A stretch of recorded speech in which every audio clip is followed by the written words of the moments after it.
탈레스라고 많이 우리가 들어봤죠. 탈레스.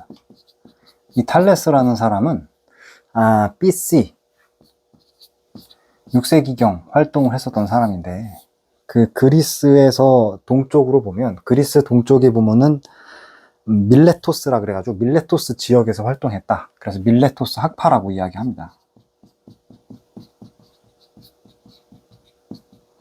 밀레토스 학파이고 자연주의 철학자다. 자연주의 철학자다라고 이야기하거든요.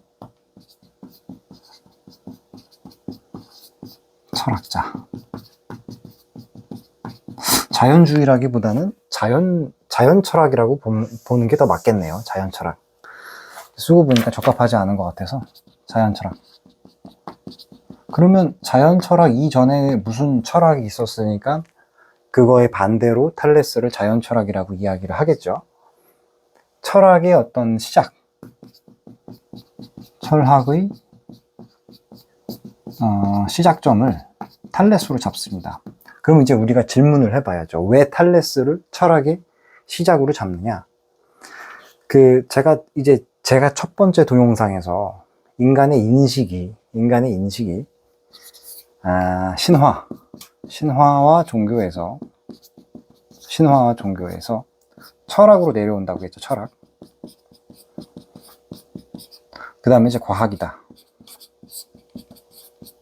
과학이 철학의 분과이기 때문에 사실상 철학과 과학은 실험 가능, 가설을 설정하고 실험이 가능하느냐, 가능하지 않느냐, 그거의 차이이죠. 그래서 아무튼 철학과 과학은 철학의 분과 과목이었다라는 것이고, 그 전에, 그러니까 철학이 나오기 전에는 신화와 종교의 세상이었다라는 거잖아요. 삼라만상의 원인을 신과 종교, 비합리적인 요소에 뒀다가, 이건 이제 이 인간의 이성적 합리적인 능력으로 그 인과관계를 따져보는 거잖아요. 그러니까는 신화 종교에서 철학으로 이제 어떤 사태의 원인, 문제의 원인, 삼라만상의 원인을 따져 묻기 시작한 게 비로소 누구다? 그게 탈레스다라는 겁니다. 탈레스가 삼라만상의 원인을 처음으로 철학적으로 고민해 보기 시작했다. 그래서 우리가 탈레스를 철학의 아버지 혹은 철학의 시작점, 서양 철학의 시작점으로 본다라는 겁니다. 재밌는 거는 이게 BC 6세기니까는 BC 6세기면은 동양학에서 보면은 춘추 전국시대잖아요. 춘추 전국시대. 그러니까 서양 철학을 공부를 해보면 시간과 공간의 영역이 멀리 떨어져 있었지만 동양과 서양에서 놀라운 유사점이 발견이 됩니다. 거의 동시대에 비슷한 수준의 어떤 사상적 진보를 보이는 경우들이 많거든요. 중국에서 춘추 전국 시대였었을 때, BC 6세기였을 때 탈레스는 밀레토스 지역에서 자연주의 철학, 자연 철학을 이야기하기 시작했다. 그 탈레스로부터 철학이 시작됐다. 이렇게 보시면 되겠습니다. 그래서 탈레스가 실제로 했었던 탈레스에 대한 여러 가지 일화들이 있어요. 일화들이 있는데 그 일화들 중에 하나가 뭐냐면 그 피라미드 있잖아요. 이 사람들이 이집트를 여행을 하다가 피라미드를 보고 피라미드의 높이를 계산하는 방법이 나와요. 그 탈레스가 피라미드의 높이를 어떻게 계산을 하느냐? 자기가 서 있었을 때 이게 햇빛이 변하면서 그림자가 나오잖아요. 그림자의 길이가 자신의 키와 동일해지는 그 시점을 찾는단 말이에요. 나의 키와 동일해진 그 시점이 딱 되었을 때 피라미드의 길이를 재요. 피라미드 그림자의 그 길이를 잰단 말이죠. 피라미드 그림자. 그 그림자를 이때 딱 재면은 그때 피라미드 그림자의 길이가 피라미드의 높이가 될 거잖아요. 그렇죠? 그렇게 해가지고 피라미드의 높이를 잰 일화가 나옵니다. 그리고 이제 또 탈레스가 또 일화가 뭐가 있냐면, 요즘도 마찬가지지만 당시에도 철학을 하면은 굶어 죽는다. 철학이 현실의 문제와 동떨어진 순수 사변만을 하니까 답답한 그런 사람들로 묘사가 됐었나 봐요. 그래서 탈레스가 그래? 그럼 내가 돈으로 한번 벌어볼게. 그래가지고 날씨를 귀납적으로 관찰을 해요. 관찰을 통해 가지고 예상을 합니다. 내년도에 올리브가 풍작이 되겠구나. 그래가지고 올리브 풍작을 예언을 합니다. 그래가지고 올리브 즙 짜는 기계를 독점을 해놓죠, 미리. 그래가지고 다음에 엄청난 돈을, 독점 이익을 향유를 합니다. 그래가지고 탈레스가 철학이 절대로 현실 문제와 괴리되어 있지 않다 라고 하는 거를 이야기를, 증명을 직접 해낸 일화로 아주 유명합니다. 이게 플라톤이 쓴 책에 보면 나와 있거든요. 그 탈레스가 철학과 현실 문제가 절대로 유리되어 있는 것이 아니다 라고 하는 것을 증명을 하고 다시 철학의 문제로 돌아갑니다. 다시 철학의 문제로 돌아가죠. 그러니까 본인은 돈을 벌 수 있지만 돈을 벌지 않은 것이다 라고 하는 거를 실증적으로 입증을 하고 다시 철학의 문제로 들어가요. 탈레스가 고민했었던 그 문제는 이런 거예요. 세상 삼라만상, 영어로 the man이라고 표현을 할게요. the man이, 삼라만상이 무엇으로 이루어져 있느냐?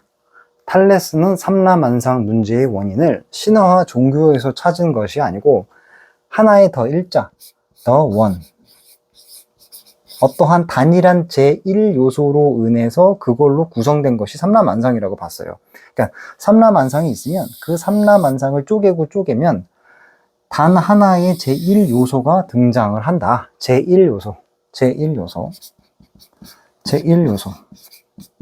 제1요소의 조합의 차이로 많은 삼라만상이 발생하는 것이다 라고 탈레스는 봤어요. 이게 철학의 시작점이고요. 제1요소, 이 사람은 뭐라고 얘기했냐? 그것은 아마도 물일 것이다 라고 예상을 해요. 그러니까 지금 생각해보면 참 순박하게 그지없는 발상이고 세상 시시한 말이죠. 세상 시시한 말일 수밖에 없는 게, 삼라만상이 물로 이루어져 있다라고 하는 건 이건 어떤 그 상상의 나래이고 어떤 가정적인 어떤 그 가설에 불과한 거잖아요. 그런데 불구하고 이 탈레스를 왜 현대 철학이 아니라 철학의 아버지, 철학의 시작점으로 이야기를 하냐면 발상이에요. 발상. 삼라만상의 근원을 신화와 종교에서 찾는 거에서부터 과학적인 요소로 환원시킨 거죠.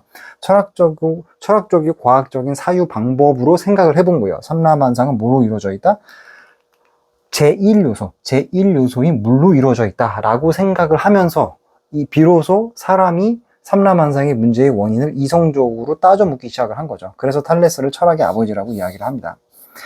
이게 지금 생각해 보면은 우리가 후세에 살고 있기 때문에 이게 세상 순박한 철학으로 들릴지 모르겠지만, 사실 이러한 발상, 그러니까 삼라만상이 기본적인 요소로 이루어져 있다라고 하는 이 발상은 사실은 현대 물리학에서도 아직까지도 사용하고 있는 발상이에요. 현대 물리학에서도 아직까지도 사용하고 있는 방법이에요. 자, 리처드 파인만이라는 사람이 있거든요. 리처드 파인만이라는 사람이 있는데,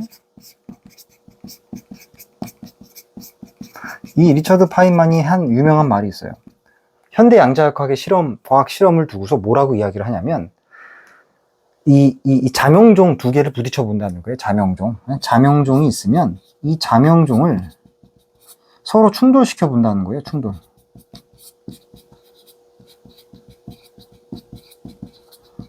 현대 양자역학을 연구하는 방법론을 비유를 할 때 자명종을 충돌시키는 거하고 똑같다고 얘기를 해요. 그러니까 뭐냐면 자명종이 어떻게 이루어져 있는지를 그 구성 성분을 알고 싶어서 자명종과 자명종을 충돌시켜가지고 깨져서 나오는 그 부품들, 그 파산물들을 보고서 자명종이 이런 걸로 이루어져 있구나 라고 하는 거를 관찰해 보는 것, 거의 그 정도 수준이라는 것이죠. 현대 양자역학도 지금도 마찬가지예요. 중입자 가속기 이런 것들 있잖아요. 입자 가속기를 통해서 양성자와 양성자를 충돌시켜 보고, 원자와 원자 또는 뭐 양성자, 뭐 중성자, 뭐 각종 밀입자, 전자, 이런 것들을 충돌시켜 보잖아요. 충돌을 시켰을 때 순간적으로 아주 짧은 시간 동안에 파생되어 나오는 어떠한 파동 같은 것들, 입자 같은 것들을 우리가 그 전자 현미경으로 관찰을 해서 세상이 어떻게 이루어져 있는지를 탐구하는 방식이거든요. 그러니까 현대 물리학도 아직도 탈레스가 생각했었던 이 아이디어로부터 사실은 완전히 떨어져 나가지 못한 겁니다. 현대 물리학에서 하는 연구 방법론이라고 하는 것도 사실은 기원전 6세기 때 탈레스가 생각한 그 아이디어, 삼라만상이 뭔가 더 근원적인 요소로 구성되어 있을 것이다 라고 하는 이 철학적 사고방식으로부터 멀리 떨어져 나가지 못했다, 멀리 가지 못했다라는 것이죠. 그래서 아무튼 탈레스라는 사람이 삼라만상의 원인, 여러 가지 세상의 문제들의 원인을 신화와 종교에서 찾는 데에서부터 인간의 합리적인 이성을 통해서 찾는 방식으로 갖고 내려왔다.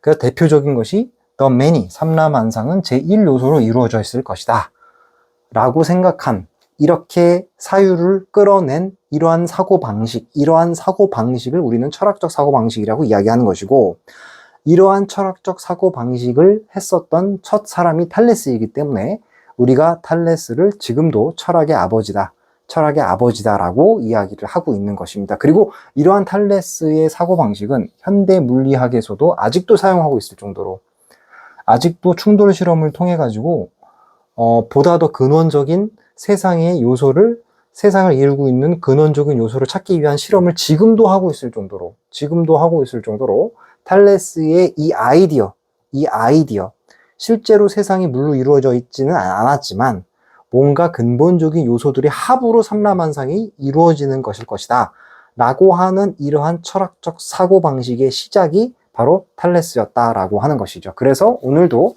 탈레스를 서양 철학의 시작점이다, 서양 철학의 시작점으로 우리가 이야기를 하고 있는 것입니다.